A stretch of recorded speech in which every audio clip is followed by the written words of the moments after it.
자, 오늘 말씀은 좀 길었는데요. 재밌는 이야기가 이어지고 있습니다. 그래서 뭔가 좀 흐트러지지 않고 말씀에 좀 집중할 수 있는 좋은 기회가 된 것 같습니다. 자, 이스라엘의 지도를 한번 그려보겠습니다. 자, 이스라엘의 서쪽 해안에 이렇게 해안선이 있습니다. 이쪽은 지중해죠. 오늘날은 지중해라고 부릅니다. 이렇게 땅 가운데 이렇게 둘러싸여 있기 때문에 땅 가운데 있는 바다다, 이런 의미에서 지중해 이렇게 부르는데요. 미들시 이렇게도 부르고요. 옛날에는 그냥 바다 또는 대해 이렇게 불렀던 것 같습니다. 해안선이 대체로 단조로운데 중간에 볼록 튀어나온 부분이 있습니다. 여기가 그 유명한 갈멜산이 있는 곳입니다. 그리고 그 나머지 부분은 그렇게 두드러지게 해안선이 울퉁불퉁하지 않고 보통 단조롭게 이렇게 약간 아래쪽에서 사선으로 내려가고 있습니다. 그리고 오른쪽에 헬몬산이라고 하는 높은 산, 그리고 주변의 여러 산지로부터 샘들로부터 물이 모여서 강을 이루는데 우리가 잘 아는 요단강입니다. 그래서 쭉 오다가 갈멜산 있는 데쯤에 이렇게 갈릴리 호수를 이렇게 이루고요. 거기서 다시 흘러 넘쳐서 아래로 좀 더 흘러 내려가서 사해 바다로 이렇게 흘러 들어갑니다. 그래서 모양이 매번 그릴 때마다 마음에 안 드는데 오늘 유난히 마음에 안 드네요. 자, 그래서 여기 갈릴리 바다가 있고 사해 바다가 뭐 이렇게 있다고 칩시다. 자, 그래서 대충 하나님께서 아브라함에게 약속하셨던 땅이 대충 이쪽 사다리꼴 이쪽에 해당되는 지역입니다. 자, 이스라엘 백성들이 애굽에서 나왔어요. 애굽에서 나와서 이렇게 해서 이제 들어가야 되는데 여기서 한번 실패를 했죠. 가데스 바네아에서 정탐꾼 10명이 믿음의 눈이 아닌 그냥 인간적인 눈으로만 정탐을 했기 때문에 여기에 이미 살고 있는 사람의 숫자가 많고 그들의 키가 크고 그들이 살고 있는 성읍의 성벽이 높은 것을 보고 지레 겁을 집어먹었습니다. 물론 하나님을 계산해서 빼놓고 생각하면 두려워할 수도 있습니다. 그러나 믿음의 눈으로 이것을 살펴볼 수 있었던 여호수아와 갈렙은 맞다. 그들은 키가 크고 그들은 많고 그들의 성벽은 높다. 근데 괜찮다. 왜냐하면 하나님이 우리와 함께 하시니까. 하나님만 우리와 함께 하신다면 그들의 숫자가 많고 적은 것은 아무 문제가 안 된다. 야, 우리가 애굽에서 나올 땐 우리 힘으로 나왔니? 하나님의 힘으로 나왔잖아. 그러니까 여기 들어갈 때도 똑같이 하나님의 힘으로 들어가는 거야. 그러니까 걱정할 것 없어. 이런 믿음의 눈으로 바라보았죠. 그러나 여호수아와 갈렙의 말을 귀 기울여 듣는 백성들이 없었고 거의 모든 백성들이 10명의 정탐꾼의 말만 듣고 밤새도록 울면서 하나님을 원망했습니다. 하나님, 우리를 파묻을 매장지가 없어서 애굽에서 여기까지 끌고 나와서 여기서 죽게 만드십니까? 우리 사랑하는 처자식들, 이 눈에 넣어도 아프지 않는 사랑하는 우리 가족들, 저기 저 가나안 사람들의 종들로 내주려고 여기까지 끌고 오신 겁니까? 라고 하면서 극렬한 표현으로 하나님을 원망했고, 그리고 자신들을 여기까지 인도해준 고마운 지도자인 모세와 아론을 멱살 잡아 땅바닥에 패대기를 쳤습니다. 모세와 아론은 백성들과 다투지 않고 무릎 꿇어 기도했습니다. 하나님께서 더 이상 당신의 종이 모욕을 당하기 전에 등장하셨죠.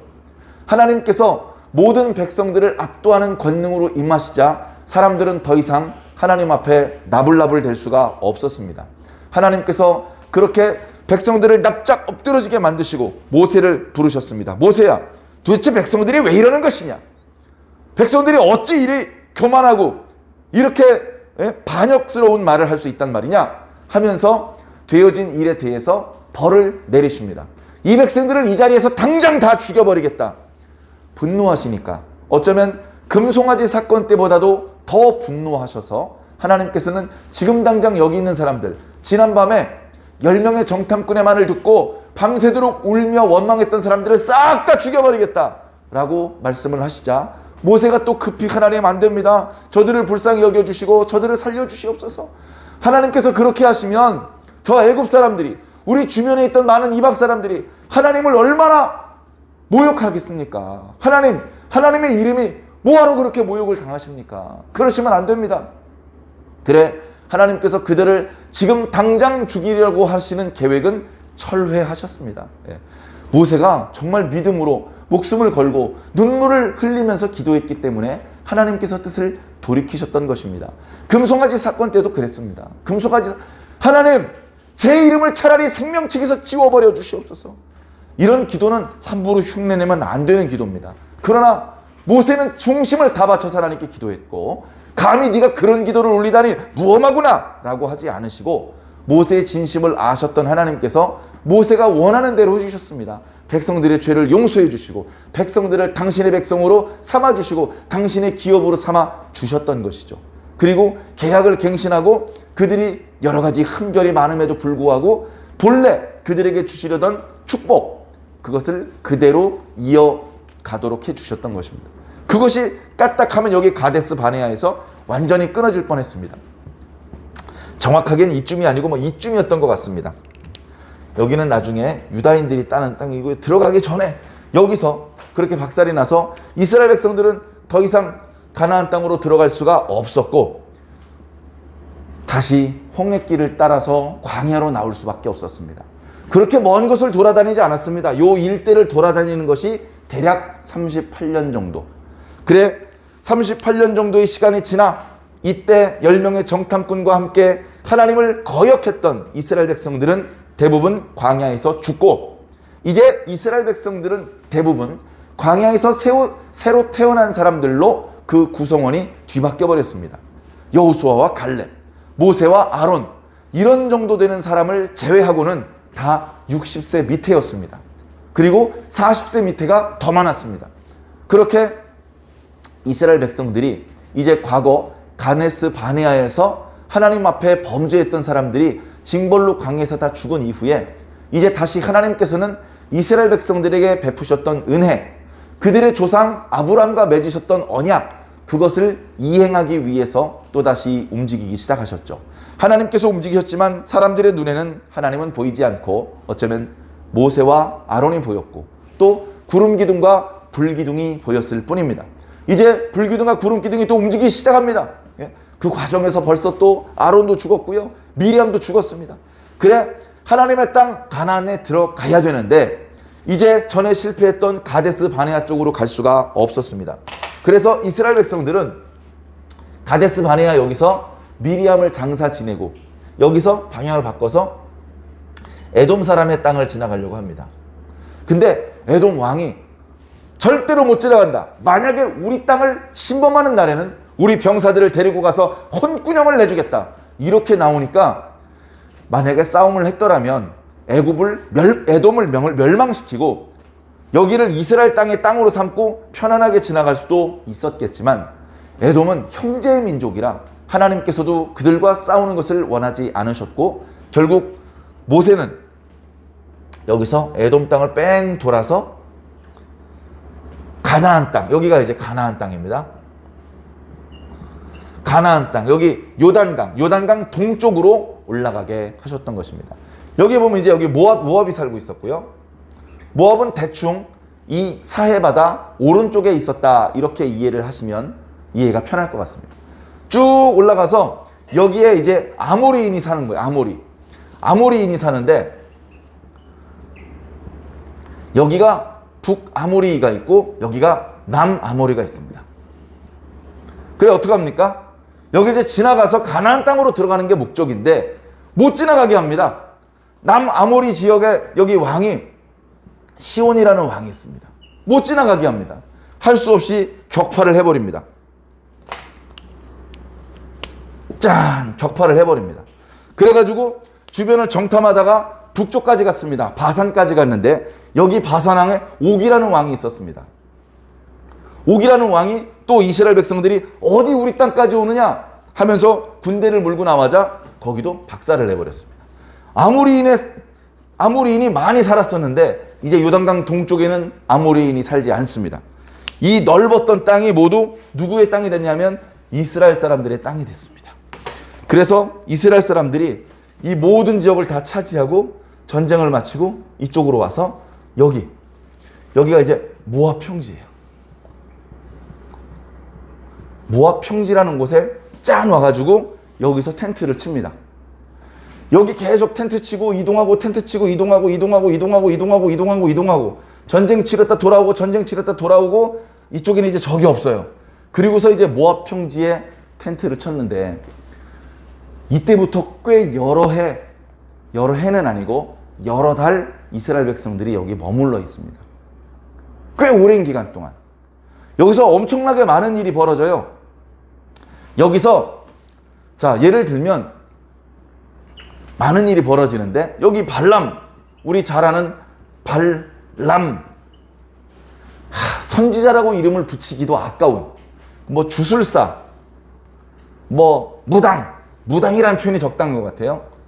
발람이라고 하는 무당에 의해서 까딱하면 저주를 받을 뻔했는데 하나님께서 이 발람의 모가지를 꽉 움켜주시고 너 절대 저주하지 마, 너 축복해. 그래가지고 모압 왕 발락에게 많은 뇌물을 받았는데 저주를 하라고 뇌물을 받아놓고서는 축복을 해줍니다. 아니 내가 당신에게 돈을 얼마나 많이 갖다 바쳤는데 저주를 좀 해달라니까 왜 축복을 해줍니까? 하나님께서 축복을 하라는 걸 낸들 어떡합니까? 뭐 이런 이야기가 이어지는 것이죠. 그 사건이 있었고요. 그래서 이 발람이 겉으로는 이스라엘 백성들을 향해서 저주를 할 수 없으니까 발락에게 받아놓은 돈은 있고, 그래서 아주 악한 꾀를 발락에게 알려줍니다. 그래서 그 꾀에 의해서 이스라엘 백성들이 여기서 하나님께 크게 범죄하게 되고, 그래서 또 거기서 뭐 시딤에 간음 사건이 일어납니다. 그래서 많은 사람들이 하나님 앞에 저주를 받아서 죽습니다. 그 죽음을 이제 하나님의 진노를 가시게 하는 사건이 또 뒤에 나오죠. 그 사건은 이제 나중에 살펴보기로 하고. 자, 그리고 여기서 모세가 언약을 갱신합니다. 왜 언약을 갱신합니까? 이스라엘 백성들이 본래 하나님과 언약을 맺었었어요. 금송아지 사건으로 처음에 썼던 계약서를 찢어버렸지만 하나님 앞에 회개한 이후에 다시 계약서를 써서 다시 언약을 체결한 상태를 회복했어요. 근데 그때 언약 상태를 회복했던 사람들이 말했던 가데스 바네아, 여기서 하나님께 범죄한 이후에 38년 동안 다 죽었어. 하나님하고 계약을 맺었던 사람이 다 죽었다고. 그럼 여기 있는 이스라엘 사람들은 뭐야? 이때 계약할 때 계약을 하지 않았던 꼬맹이들이나 그땐 태어나지도 않았던 광야에서 38년 동안 헤매는 기간 동안에 태어난 사람들, 그런 사람들이 지금 60만 명, 200만 명이 모여 있는 거예요. 그래 어떡합니까? 그들과 하나님 사이에 다시 계약을 맺어줄 필요가 있었어. 야! 새끼손가락 이렇게 내밀어봐. 쭉 뻗어 올려. 자, 그러면 너희들 하나님과 이제 약속을 한 거야. 그렇게 말한 게 아니고요. 하나님과 계약을 맺을 때 뭐가 중요하냐? 계약서의 내용이 중요합니다. 계약서엔 다시 말해서 하나님의 말씀을 다시 말씀해 주는 거예요. 우리 이스라엘은 하나님의 민족입니다. 우리는 하나님과 언약이 체결된 언약 백성들입니다. 어떤 내용으로 언약을 체결했는지 지금부터 설명해 드릴 테니까 잘 들으십시오 하면서 설명해 주었던 말씀이 우리가 잘 아는 신명기 말씀입니다. 신명기.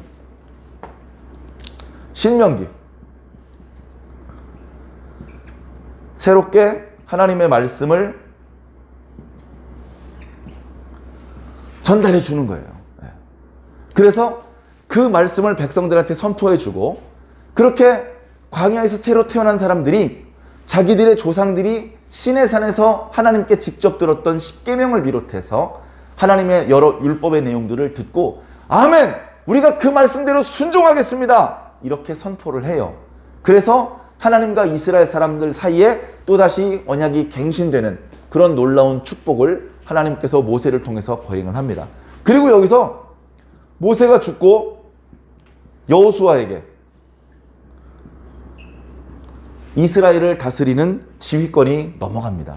물론 모세가 죽었다고 기록되어 있지만 정말 죽었는지는 알 수 없어요. 왜냐하면 유다서 같은 말씀에 보면 마귀가 모세의 시체를 찾았어. 찾을 수가 없어. 아니 모세가 죽었다면서 어떻게 시체가 없을 수 있느냐? 사람도 아니고 마귀의 눈에 모세의 시체가 눈에 띄지 않았다면 그것은 어디 깊숙한 곳에 숨겨져 있어서 못 찾은 게 아닙니다. 우리 사람의 눈에는 조그만한 종이 뒤에 있는 것도 뭐가 있는지 안 보이지만 마귀의 눈에는 커다란 산 밑에 무엇이 심어져 있고 파묻혀 있는지 그것도 다 눈에 보이는데, 그런 마귀의 눈에 모세의 시체가 없었다는 것은 모세가 죽지 않았다. 모세는 어쩌면 에녹처럼 또는 엘리야처럼 하나님께서 죽음을 맛보지 않고 당신의 세계로 데려가신 것 같다라고 대부분의 학자들이 그렇게 주장을 하고 있습니다. 그렇게 죽음을 맛보지 않고 하나님의 세계로 데려 올라갔기 때문에 이 세상에 더 이상 모세를 볼 수가 없었죠. 모세의 시체는 당연히 세상에 없었습니다. 그러다가 하나님의 특별한 사명을 받고 예수 그리스도께서 변화산에 올라갔을 때 엘리야와 함께 모세가 나타나는 것을 우리 신약 성경을 통해서 알 수 있습니다. 자, 이런 많은 일들이 벌어져요. 여호수아가 이스라엘 백성의 지도자가 된 다음에 바로 홍해를 이 요단강을 건너서 가나안으로 들어가는 게 아니에요. 여기서 또 여호수아가 하나님께 기도하는 시간이 필요하고요. 하나님의 명을 받아 언제 넘어갈까요? 내가 정해진 기간에 넘어가야 되는데 그냥 넘어가면 안 돼. 너희들이 먼저 성결해 줘야 돼. 성결하게 만드는데 시간이 걸려. 그래서 성결하게 만듭니다. 뭐 정탐꾼을 보내는 이야기도 나오고. 그렇게 상당히 많은 기간 동안 최소 여러 달 동안 이 모압 평지에 머물고 있으면서 여기서 많은 일들이 이제 벌어집니다. 그래, 성경적으로 말하면 지금 민수기 22장에 이스라엘 백성들이 모압 평지에 도착을 했다라고 기록을 하고 있는데요. 이때로부터 여호수아 7장까지 계속해서 이스라엘 백성들이 7장은 아니고 한 5장쯤 됐나요? 이스라엘 백성들이 계속 여기 머물고 있습니다. 그때까지 이제 있었던 일, 그 사이에 주셨던 말씀들, 이런 것들이 이제 민수기 22장 뒤쪽, 그리고 신명기, 그리고 여호수아 앞쪽에 기록되고 있는 것이죠. 자, 이런 많은 일들이 이제 있었습니다. 차례대로 말씀을 살펴보기로 하고요. 자, 여길 모압 평지라고는 해놨는데 실제 모압 사람들이 모여 사는 곳은 아니었나 봅니다. 과거에는요, 우리나라에 영토가 있으면 그 영토 가득히 자기 백성들이 사는 게 아니에요. 백성들은 대부분요, 성벽으로 둘러싸져 있는 성읍 안에 들어와서 삽니다. 그리고 성문을 열면 아침에 밖으로 나가서 양도 기르고 농사도 짓고 주로 이제 그런 활동을 했기 때문에 성읍 밖에는 분명히 모압 사람의 땅인데 모압 사람이 밤에 자지 않아요. 그리고 거긴 위험해. 강도들이 나타날 수 있고 이웃 나라가 쳐들어올 수도 있기 때문에 안전하게 성벽 안에서 사는 경우들이 많았습니다. 그래, 모압 평지도 어찌 보면 모압이 관할하는 자기 땅이라고 생각할 수 있는 곳인데 거기에 갑자기 이스라엘 사람들이 왔어요. 나중에 인구조사한 내용들을 보면 여기서 이제 인구조사도 해요. 인구조사한 내용을 보면 역시 장정이 60만 명이에요. 장정이 60만 명이야. 이 장정은 20세에서 60세까지 전투를 할 수 있는 사람만 계수한 거예요. 그러면 이스라엘 사람들, 어린이, 노인, 여자까지 합하면 최하 200만 명이 되는 거예요. 최하 200만 명. 200만 명이 여기에 쫙 깔려 있어요. 지 멋대로 깔려 있는 것은 아마 아닐 것입니다. 우리가 잘 아는 것처럼 민수기 1장과 2장 말씀에 하나님께서 부대를 계수하시고 부대를 편성하시고 부대 배치를 하시는 모습을 보면 행군 중에는 어떤 순서로 가라라고 말씀을 하셨고, 행군을 하지 않고 멈춰 있을 때에는 언약궤를 중심으로 동쪽에 무슨 지파, 서쪽에 무슨 지파, 남쪽과 북쪽에 각각 어느 지파가 배치가 되어서 거기에 장막을 펼치는지에 대한 설명이 있거든요. 넓은 평지에 가운데 언약궤를 중심으로 상번제를 드리고 수시로 하나님께 제사를 드리고, 이 언약궤와 성막은 너무나 중요합니다.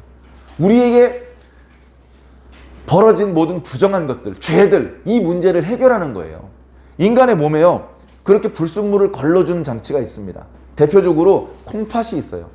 콩팥에 우리 몸에 흐르는 피가 한 번씩 거쳐 들어가요.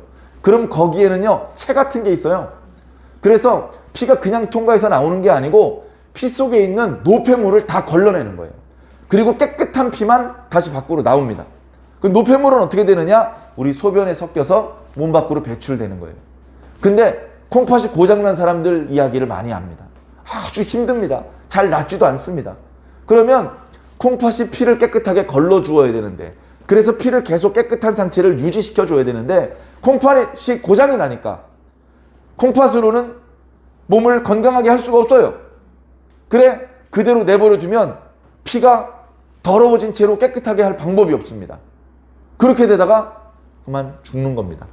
죽기 싫으면 인공 콩팥 병원에 가가지고요, 투석이라고 해서 혈관에 관을 꽂아가지고 피를 콩팥을 지나가봤자 소용이 없으니까 몸 밖으로 빼서 몸 밖에 있는 기계 속에서 피를 걸러줍니다. 노폐물을 다 제거하고 맑은 피만 다시 몸속으로 집어넣어주는 것이죠. 그 어렵고 위험한 작업을 해야 됩니다. 일주일에 2번씩 한대요. 보통 어려운 일이 아니고요. 비용도 아주 많이 들어간답니다. 우리 몸속에 있는 콩팥이 제 역할을 하는 것이 가장 좋죠. 이스라엘 백성들이 다소 실수하고 범죄하는 경우도 있지만 이스라엘 진영에 언약궤가 있고 성막이 있으면 겸손하게 하나님께 나와서 무릎 꿇고 또 기도하고 또 거기서 제사를 드리면 다시 깨끗해질 수 있는 거예요. 이스라엘 백성들은 다시 깨끗해질 수 있는 장치가 그 한가운데 있었기 때문에 그래서 이스라엘이 강력해질 수 있는 것입니다. 우리 하나님의 백성들, 오늘 21세기 예수 그리스도를 구주로 영접하고 교회를 섬기고 있는 성도들, 우리들도 마찬가지입니다. 우리가 전보다 많이 착해지긴 했지만 여전히 실수가 많고요. 하나님께 보일 때 부끄러운 부분들이 많이 있습니다. 어떡합니까? 그 죄의 문제, 그 범죄한 문제, 그 더러워진 부분을 깨끗하게 만들지 않은 채 계속 교회에 오고 계속 하나님을 부르면 이게 안 된단 말이죠. 그걸 중간중간에 깨끗하게 씻어내는 과정이 필요하다는 겁니다. 그걸 해줄 수 있는 것은 예수 그리스도. 과거의 언약궤, 과거의 성막보다 더 성능이 좋고 더 뛰어난, 더 업그레이드된 성막으로서 하나님께서는 우리들에게 예수 그리스도를 주신 것입니다. 우린 예수의 이름을 부르면서 우리에게 있던 죄들이 용서받는 놀라운 은혜를 체험하게 되는 것이죠. 그래서 예수가 없으면 답이 없는 것입니다. 아무리 우리가 뛰어나도 예수가 없으면 다 소용이 없어지게 되는 것이죠. 그런 놀라운 은혜, 이스라엘 백성들이 죄가 씻어지는 시스템이 있었던 부분에 대해서 오늘날 우리들에게는 예수 그리스도가 있구나 라는 것을 기억하고 감사하시기를 부탁을 드립니다. 이렇게 많은 사람들이 모압 평지에 있다 보니까 이 모압 사람들이 겁을 집어먹었어요. 그리고 이 모압 사람들은 또 무엇을 보았냐면 얼마 전에 여기를 꽉 채우고 살았던 아모리 사람들이, 엄청나게 많은 아모리 사람들이 엄청나게 넓은 지역에 걸쳐서 살고 있었던 것을 알고 있는데 이스라엘 사람들이 그 사람들을 싹 다 진멸해버린 거예요. 그 사람들이 어디 이 땅 밖으로 도망도 나가지 못하고 이스라엘 사람들의 손에 의해서 다 죽임을 당해버린 거예요. 그 이야기를 다 들었어요. 얼마나 두렵습니까? 얼마나 두렵습니까? 그래, 그 사람들이 이쪽 저쪽에서 전쟁을 할 때마다 연전연승을 하더라는 이야기를 들었는데 그 사람들이 갑자기 자기들 턱 밑에 모여 있는 거예요. 아이쿠, 이놈 자식들 이제 우리 땅을 노리는 것인가? 이스라엘 백성들은 모압하고 싸울 생각이 없어요. 모압이 이뻐서가 아니라 모압은 근본적으로 아브라함과 친족이었어요. 아브라함의 조카였던 롯의 후손이 모압 족속이고 암몬 족속이었는데 그 모압 족속이랑 다툴 생각이 없었어요. 그래서 모압을 지나가서 다른 사람들하고만 싸운 겁니다. 만약에 이 모압과 싸울 생각이었으면 아주 손쉽게 모압을 제압하고 물리치고 그 땅을 차지할 수도 있었을 겁니다. 아모리 사람들보다 훨씬 작았기 때문에요. 그러나 모압과 싸울 생각이 없었고 그저 여기서 아까 말했던 필요한 준비들을 마치는 대로 요단강을 건너서 하나님께서 자신들의 조상 아브라함, 이삭, 야곱과 약속했던 이 가나안 땅을 차지하는 것이 이스라엘 사람들의 목표였던 것이죠. 근데 모압 사람들이 그걸 알 리가 있습니까? 그냥 덜컥 겁을 집어먹었어요. 야, 이거 어떻게 하면 좋냐? 보니까 숫자가 우리보다 많다. 우리가 쉽게 상대할 수 있는 상대가 아니다. 얘기 들어보니까 그냥 만나는 사람들마다 다 격파를 하는데 이 민족들과 싸워서는 승산이 없다고 하더라. 이거 어떻게 하면 좋냐? 그래, 오늘 말씀 앞부분에 4절인가요? 거기 보면 모압의 왕이 미디안 장로들에게 물어봅니다. 미디안은 이 모압으로부터 멀리 떨어진 곳에 있거든요, 사실은. 미디안은 예를 들면 이쪽입니다. 오늘날 사우디아라비아 쪽에 있는 그런 민족인데요. 미디안 사람들이 미디안 국토 안에 이렇게 좀 바글바글하게 모여 사는 것이 아니고 널찍이 흩어져 살아요. 그러니까 어떤 미디안 사람들은 여기서 여기까지 와서 이 근처에서 양도 치고 하고 있었던 겁니다.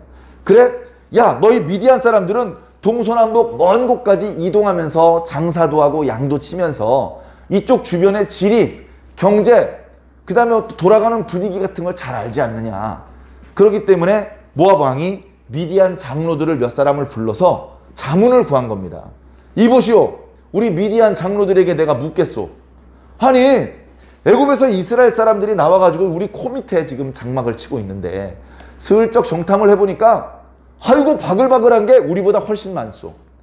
이 사람들이 이제 소들이 풀을 뜯어먹는 것처럼 이 주변을 다 뜯어먹을 텐데 그럼 우리는 이제 어떻게 한단 말이오 하면서 미디안 사람들에게 어떻게 하면 좋을지 자문을 구했습니다.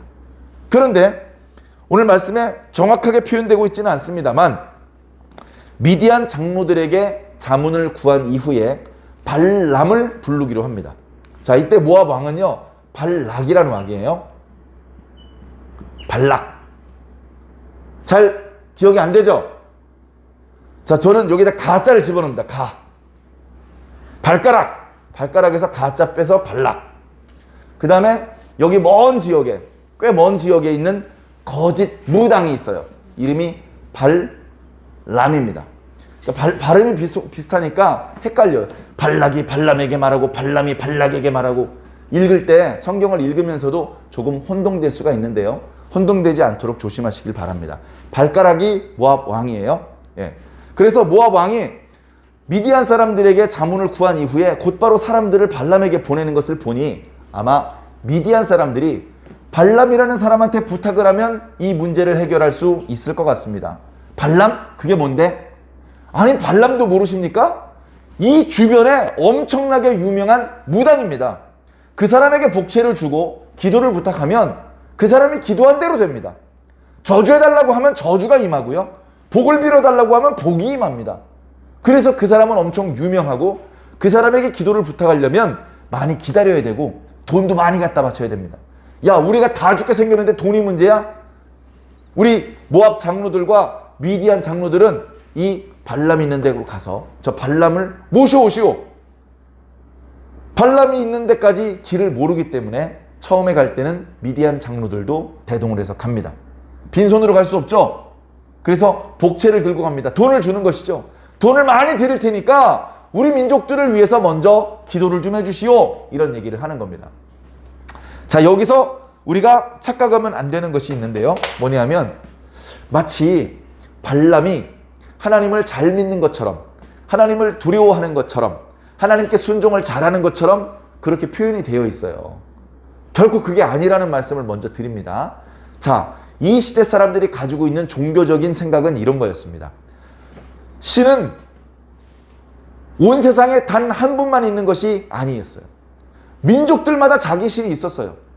자기 신이 있고, 근데 우리 신 말고 저쪽 민족은 자기 신을 또 믿어. 그러니까 우리 신도 있고 저쪽 신도 있다.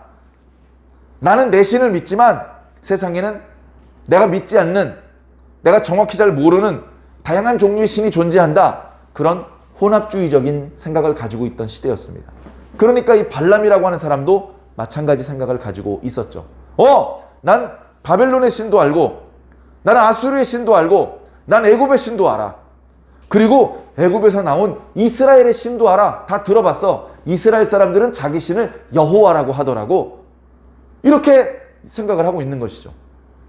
그래, 사람들이 발람을 초청하러 왔을 때, 야, 나는 신의 허락 없이 함부로 움직이는 그런 무당이 아니다. 신의 허락을 받으려면 내가 오늘 밤 기도를 해봐야 되니까 내가 신의 허락을 받아낼 때까지 기다리려거든. 너희들 내 앞에서 텐트 치고 여기서 유숙을 좀 해라. 그리고서 그 밤에 이제 나름대로 기도를 하는데 다른 때와 달리 하나님께서 응답을 직접 주십니다. 발람아, 너희 집 앞에 지금 유숙하는 사람들은 누구냐? 예, 하나님. 이 모압 왕이 보낸 장로들인데, 아니 애굽에서 어떤 민족이 나오더니 자기 모압 나라 앞에 진을 쳐서 아주 지금 위험한 상황이라고 합니다. 그래서 저한테 그들을 저주해달라고 하는데 하나님 어떻게 할까요? 안 된다. 너는 그 사람들을 따라서 모압으로 가지 마라. 왜냐?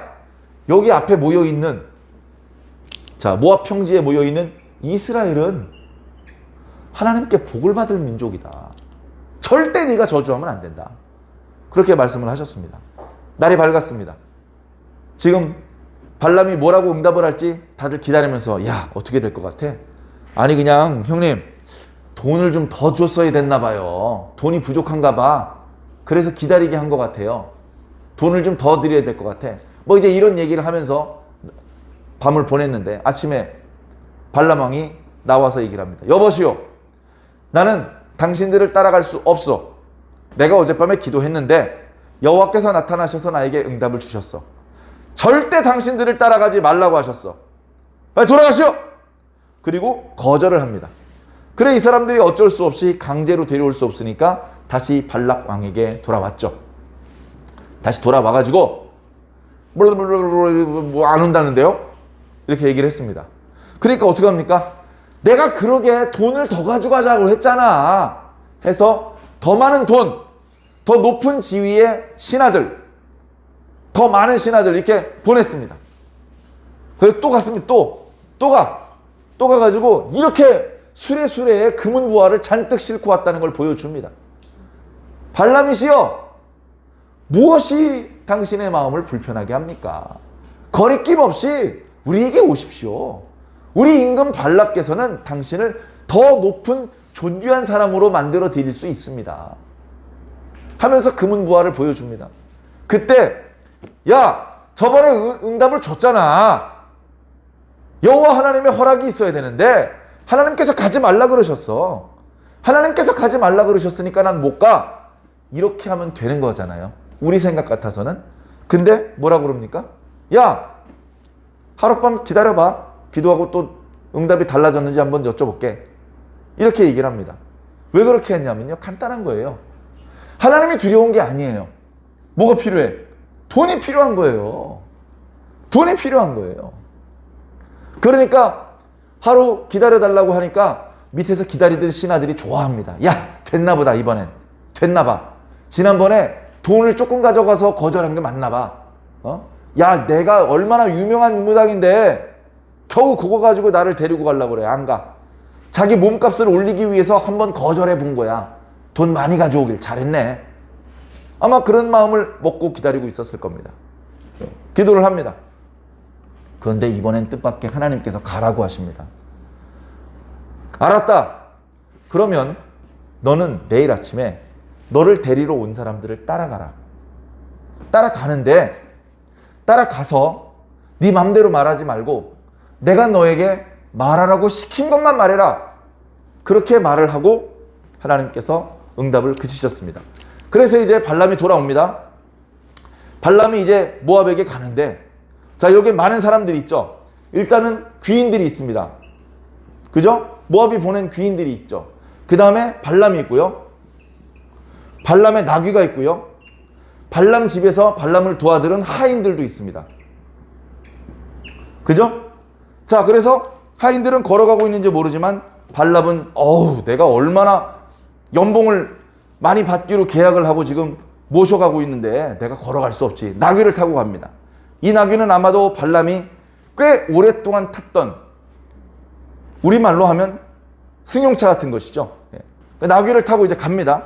근데 나귀가 평소와 달라요. 그 이야기가 뜻밖의 오늘 본문 말씀에 자세히 설명되고 있습니다. 어떻게 보면 이 부분이 오늘 말씀의 하이라이트 부분인 거예요. 하나님께서 가라고는 하셨지만 정말로 얼씨구나 하고 모압의 귀인들을 따라가는 발람을 보시면서 진노하셨습니다. 하나님께서 사자를 보내셨어요. 쉽게 말씀드려서 천사를 보내신 것이죠. 천사가 놀러 온 게 아닙니다. 특별한 사명을 가지고 왔어요. 어떤 사명이냐면 하나님께서 챙겨주신 검으로 그 발람을 죽이는 그런 사명을 가지고 왔습니다. 그래가지고 발람이 지나갈 곳으로 예상되는 길목에 천사가 기다리고 있는데 그 길로 이제 귀인들이 지나갑니다. 귀인들이 지나가니까 이제 발람도 그 뒤를 가는데 나귀가 안 가요. 나귀가 안 가. 길이 있는데 길로 가지 않고 갑자기 밭으로 들어가 버립니다. 아니 왜 남의 밭으로 들어가? 해가지고 고삐를 잡아 길가지로 다시 끌고 오려고 잡아 당기는데 나귀가 안 가려고 힘을 주니까 이게 쉽게 길 위로 다시 데리고 올라올 수가 없습니다. 그래 어떻게 했습니까? 때렸어요. 막 두들겨 맞고서 겨우 나귀를 길 위로 데리고 올라왔습니다.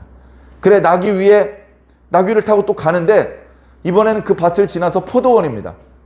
포도원인데 담장이 있었어요. 담장. 근데 나귀가 가질 않고 담장에 자기 주인의 발을 자꾸 비벼요. 네? 한쪽은 나귀의 배, 한쪽은 담장, 그 사이에 다리가 껴가지고 막 짓누르니까 얼마나 아파요.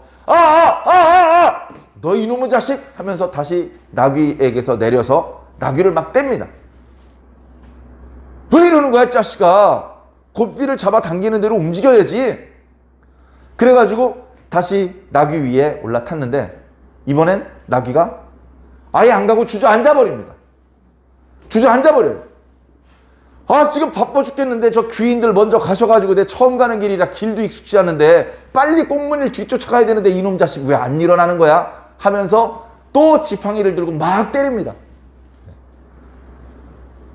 얼마나 아팠을까? 사람이 사람 때릴 때는요, 막 때리지 않습니다. 뭐 엉덩이를 때리든지 손바닥을 때리든지 때려서 죽이는 게 목적이 아니기 때문에. 그런데 짐승을 때릴 때 사람들이 그런 거 생각하나요? 지금 화가 잔뜩 나 있는데 여기저기 막 때립니다. 멍자국이 막 생기고 어쩌면 피가 났을지도 모릅니다. 바로 그 순간에 하나님께서 나귀의 입을 열어주셨어요. 사실은 오늘 말씀에 나타나진 않았지만 하나님께서 나귀의 눈부터 열어주셨어요. 눈.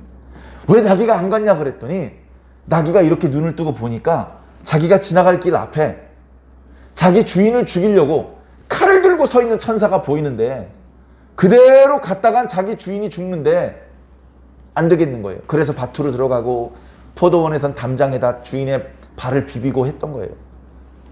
그래, 입을 열어주시니까 억울했던 나귀가 말을 합니다. 왜 나를 이렇게 때리시오? 임마 네가 거역하니까 때리지. 아니 내가 전에 이렇게 거역한 적 있어? 아니지, 전에는 없었지. 이런 대화를 하고 있었습니다. 그때 하나님께서 발람의 눈도 띄워주세요. 그 눈을 발람부터 띄워주셨으면 그런 일이 없었을 텐데 나귀의 눈부터 띄워주신 겁니다. 그리고 나귀의 입을 열어주시더니 마지막에 발람의 눈을 열어주신 거예요. 그래가지고 이렇게 보니까 하나님의 사자가 칼 들고 있어요. 바로 코앞에서. 그걸 보고서 급히 머리를 숙이고 땅에 엎드립니다.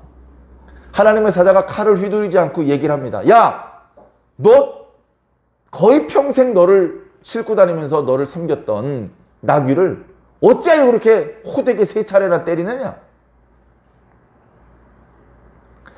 저 나귀가 아니었더라면 내가 벌써 너를 죽였을 것이다. 그리고 나귀는 살렸을 것이다. 아이고, 제가 몰랐습니다. 제가 이렇게 저 귀인들을 따라서 모압에 가는 것을 하나님께서 싫어하시는 줄 몰랐습니다. 하나님께서 싫어하신다면 저는 더 이상 저 귀인들을 따라가지 않고 집으로 돌아가겠습니다. 그랬더니 아니다. 저 귀인들을 따라가라. 그 대신 네가 하고 싶은 대로 말하지 말고 내가 너에게 일러주는 대로만 말해야 된다. 그래서 발람은 하나님 앞에 감히 건방을 떨 수가 없었습니다. 전에는 건방진 유명한 무당이었어요. 많은 복채를 줘야만 움직이게 할 수 있는 그런 무당이었어요. 자기가 말하고 싶은 대로 말해도 됐어요. 지금은 그게 안 됩니다. 하나님의 능력을 경험했기 때문에 야, 내가 불순종했다가는 큰 문제가 생기겠구나. 그런 것들을 깨닫고 이제부터는 하나님 눈치를 보고 하나님의 말씀, 하나님의 분부에만 움직이는 그런 사람이 됐습니다. 물론 하나님을 진실로 경외했기 때문에 그런 게 아닙니다. 지금 당장 하나님께서 나는 너를 언제든지 천사를 보내서 죽게 할 수도 있는 강력한 신이라는 것을 보여주셨던 것뿐이지 마음속 깊은 곳에서부터 발람이 하나님을 경외했고 이제부터는 하나님만 섬기고 그런 것은 아니라는 것입니다. 자, 그런 상황에 이제 모압에게 왔습니다. 아니 진작에 오지 왜 빨리 안 오셨어? 내가 당신을 충분히 존귀한 사람으로 만들어 줄 수 있습니다 하면서 술을 주고 고기를 주고 극진히 접대를 했죠. 그리고 높은 곳에 올라가서 이스라엘 백성들이 지친 곳을 쭉 둘러볼 수 있게 해 주었습니다. 그러나 거기서도 발람은 제가 무슨 말을 할 수 있겠습니까? 다만 하나님께서 말씀하시라고 하는 것을 말할 뿐입니다. 너무 큰 기대는 하지 마라. 그런 이야기를 했던 것이죠. 자, 이어지는 말씀은요. 어떤 내용일까요? 이어지는 23장 말씀. 다음 주 수요일 날 묵상하게 된 말씀은 어떤 내용일까요? 이제 모압에 도착한 발람이 뭔가 입을 열어서 말하지 않겠습니까? 어떤 이야기들이 펼쳐질지 미리 말씀을 읽으면서 준비해 주시면 좋겠습니다. 오늘 말씀을 통해서 우리는 죄의 유혹에 대해서 한번 생각해 봤으면 좋겠습니다. 이 모압 왕, 원래는 아브라함의 조카의 후손들입니다. 그러면 어떻게 해서든지 아브라함의 영향을 받아서 하나님을 잘 믿는 민족이 되었더라면 이스라엘 민족들이 자기 옆을 지나간다고 두려워할 필요도 없었을 텐데, 그들은 웬일인지 전혀 하나님을 믿지 못하고 어디서 이상한 우상을 하나 주워와가지고 자기들의 민족들의 신이라고 믿는 엉터리 민족이 되고 말았던 것입니다.